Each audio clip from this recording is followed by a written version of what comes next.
नमस्कार, आप देख रहे हैं पंचतत्व। मेरा नाम है काजल तिवारी। कोलकाता में महिला डॉक्टर से दरिंदगी के बाद हुई निर्मम हत्या पर सियासी घमासान चरम पर है। बीजेपी ने पश्चिम बंगाल की ममता बनर्जी सरकार के साथ साथ राहुल गांधी और अखिलेश यादव पर भी अटैक किया है। बीजेपी नेता और राज्यसभा सांसद सुधांशु त्रिवेदी ने इस मुद्दे पर करारा वार किया। उन्होंने कहा कि दो लड़कों की जोड़ी अपराधियों की हितैषी बन गई है। कांग्रेस नेता प्रियंका गांधी अब कुछ क्यों नहीं बोल रही हैं? उनके मुंह में दही क्यों जम गई है?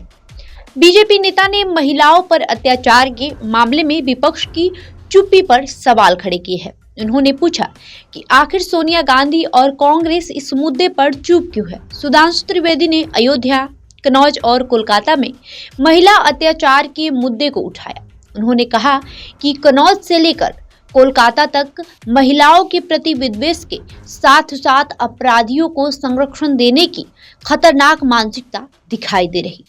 उन्होंने विपक्षी दलों पर निशाना साधा है।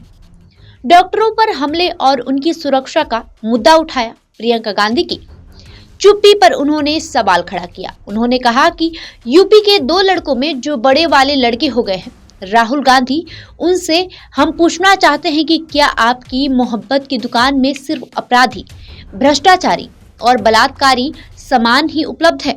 अधीर रंजन चौधरी ने ममता सरकार पर सवाल उठाए। फिर राहुल गांधी किस मुंह से टीएमसी के साथ गठबंधन कर रहे हैं? सुधांशु त्रिवेदी ने इंडी गठबंधन में शामिल सभी पार्टियों से कोलकाता मामले पर चुप्पी को लेकर सवाल उठाया। उन्होंने यूपी का जिक्र करते हुए उस बयान का भी जिक्र किया जिसमें कहा गया था कि लड़कों से गलती हो जाया करती है।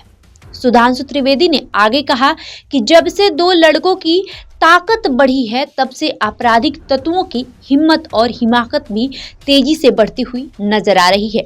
इस समय इन दो लड़कों से गलती नहीं हो रही, इनसे अपराधियों के संरक्षण करने का अपराध किया जा रहा है। इस दौरान उन्होंने विपक्षी पार्टी पर गंभीर आरोप लगाया। उन्होंने कहा कि इससे पहले भी ये पार्टियां अपराधियों को और यहां तक कि आतंकियों को भी प्रश्रय देती रही है। बीजेपी सांसद ने अखिलेश यादव से सवाल किया कि जब आपकी पार्टी के नेता सीधे इस प्रकार के दुष्कर्म में संलिप्त है, इसके उपरांत भी आपकी ओर से कोई प्रभावी नहीं किया गया, इसकी जगह इन आरोपियों को कवर फायर देने का प्रयास किया जा रहा है। दोनों दल एक दूसरे को कवर फायर दे रहे हैं। अखिलेश यादव के पीटीए पर भी सवाल उठाए।